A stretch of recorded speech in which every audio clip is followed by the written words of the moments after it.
हजारीबाग में 80 साल की बुजुर्ग महिला की जमीन पर कब्जे की कोशिश की जा रही है। सावित्री देवी ने साल 1980 से 1983 के बीच 1 एकड़ से ज्यादा जमीन खरीदी थी, लेकिन अब कागजात में फर्जीवाड़ा कर जमीन को कब्जा करने का प्रयास किया जा रहा है। देखिए रिपोर्ट।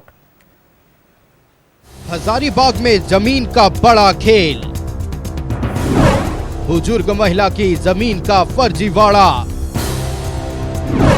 अंचल कार्यालय की मिली भगत का आरोप। हजारीबाग में जमीन का बड़ा खेल सामने आया है। 80 साल की बुजुर्ग सावित्री देवी की जमीन पर फर्जीवाड़े कर अवैध कब्जे की कोशिश की जा रही है। सावित्री देवी ने 1980 से 1983 के बीच 3 डीड पर 1 एकड़ से ज्यादा जमीन खरीदी थी, लेकिन अब 42 साल बाद उस जमीन पर अवैध कब्जे की कोशिश की जा रही है। हजारीबाग में मेरी एक जमीन है जिसको कि 80 से 83 के बीच में 3 डीड से मेरी माँ द्वारा खरीदा गया था। उस ज़मीन में हम दखल काबिज करके रहते, खेती बाड़ी सब करते हुए आ रहे थे। उसके बाद हम लोग का सब चीज़ ठीक ठाक चल रहा था। 15 में उसमें बाउंड्री भी करवाए थे वहाँ के मुखिया के द्वारा। उसके बाद ये हमको अचानक से 24-25 के आसपास पता चलता है कि कोई हम जिन लोगों से ज़मीन लिए थे उसका वंशज उन लोगों ने वहाँ पर आके किसी तरह से पेपर क्या सीओ ऑफिस से चाहे कहीं से अंचल ऑफिस से कैसे कुछ फर्जी पेपर बनवा के उन लोगों ने कोई पेपर अपना बनवा लिया। सावित्री देवी ने 1980 से 83 के बीच खरीदी 1 एकड़ से ज्यादा जमीन। साल 2010-11 में 4 लेन के लिए 3.5 डिसमिल जमीन NHAI ने किया अधिग्रहण। सावित्री देवी को NHAI ने दी थी जमीन अधिग्रहण की राशि। अब 42 साल बाद सावित्री देवी की जमीन पर कब्जे की कोशिश, फर्जी कागजात बनाकर जमीन पर कब्जे की कोशिश। सावित्री देवी की माने तो उन्होंने जो जमीन खरीदी है उसी का कुछ हिस्सा मुखिया ने भी खरीदा है, जिसमें मुखिया ने 2 मंजिला मकान बना रखा है, लेकिन अब सिर्फ उनकी जमीन पर कब्जे की कोशिश की जा रही है। सावित्री देवी ने जमीन पर कब्जे को लेकर मारपीट और धमकी देने का भी आरोप लगाया है। एक ना पैसा करके हम खरीदे थे बेटा, प्लस उसने कभी कुछ कोई नहीं किया। और उसके बाद जब हम खेती बाड़ी भी करते आ रहे थे, 10 दिन 15 दिन रह के करते आ रहे थे, वो जमीन हम लोग सब कर रहे हैं बेटा, लेकिन अचानक उन लोग का एक दिन लिया, अगल बगल से दिया हुआ है और उन लोग को कोई कुछ नहीं कर रहा है।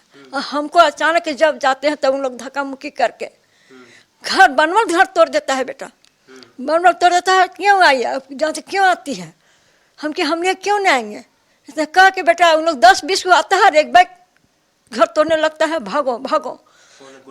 हाँ, गुंडा लोग वही एजाज सब। हजारीबाग के सदर अंचल की कार्यशैली पर सवाल उठ रहे हैं। भूमाफिया ऐसे जमीनों को निशाना बना रहे हैं जिसके मालिक बाहर रहते हैं या फिर जमीन पर कम एक्टिव हैं। सावित्री देवी का पूरा परिवार रांची में रहता है, जिसके कारण उनकी जमीन पर माफियाओं की नजर है। अब सावित्री देवी ने अंचल कार्यालय से लेकर DCSP के अलावा DGP से भी इंसाफ की गुहार लगाई है। न्यूज़ 11 भारत के लिए रांची से इमरान की रिपोर्ट। संवाददाता इमरान हमारे साथ लाइव जुड़ रहे हैं। इमरान, हजारीबाग में जमीन का बड़ा खेल चल रहा है। 80 साल की बुजुर्ग महिला की जमीन पर इस बार भूमाफियाओं की नजर है और सबसे बड़ी बात यह है कि फर्जी कागजात तक बना लिए गए हैं, जिसके कारण अंचल कार्यालय की कार्यशैली पर सवाल उठ रहे हैं। पूरी जानकारी दें।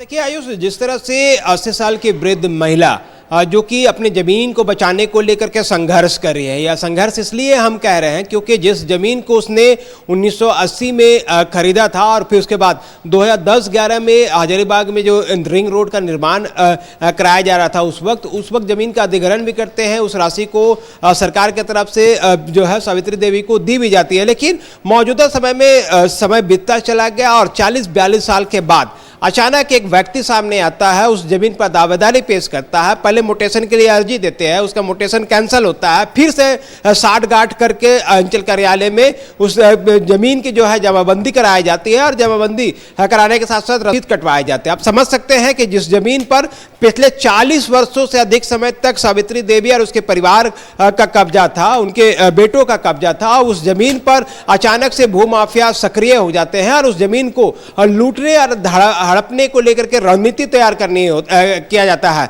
अब ऐसे में यह कहना गलत नहीं होगा कि राज्य भर में जिस तरह से अंचल कार्यालय में चल रहे खेल के वजह से जो वैसे परिवार, वैसे लोग, वैसे व्यक्ति ज्यादा परेशान होते हैं, जो जिस जमीन पर वह परिवार समय पर पहुंच नहीं पाता है या फिर वह जमीन जो है वैकेंट खाली पड़ा हुआ रहता है, उस जमीन पर काफी कम देख रेख की जाती है, वैसे जमीन पर भूमाफिया जो है एक्टिव होते हैं। वैसे जमीनों को पहले चिन्हित करते हैं, उस जमीन के दस्तावेजों के साथ छेड़छाड़ की जाती है, जमाबंदी बैकडोर से कराई जाती है और उसके बाद इस तरह का खेल शुरू होता है। अब सावित्री देवी जो कि 80 वर्ष की वृद्ध महिला है, वो इस जमीन को बचाने को लेकर के रांची के माफ कीजिएगा राज्य के डीजीपी से लेकर के हजारीबाग के डीसी, एसडीएम, सीओ, एसपी सहित तमाम अधिकारियों को जो है अब पत्रचार लिख करके, जानकारी दे करके, लेटर के माध्यम से बचाने की गुहार लगा रहे हैं। लेकिन अभी तक इस पूरे मामले पे किसी भी अधिकारियों के तरफ से जो है कोई संज्ञान नहीं लिया गया है।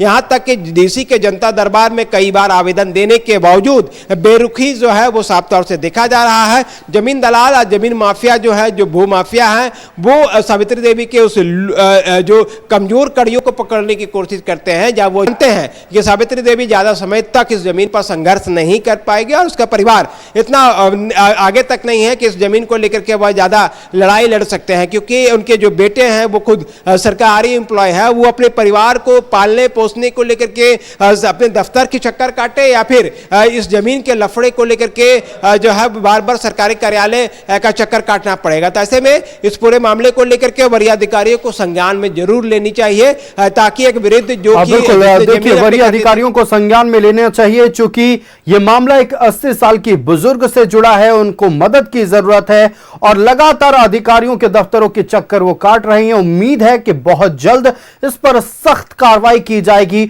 और भूमाफियाओं को सलाखों के पीछे भेजा जाएगा। और इतना ही नहीं, सावित्री देवी की जमीन सावित्री देवी को वापस फिर मिल पाएगी। आपका हमारे साथ जुड़ने के लिए इमरान और तमाम जानकारियां दर्शकों तक पहुंचाने के लिए बहुत धन्यवाद।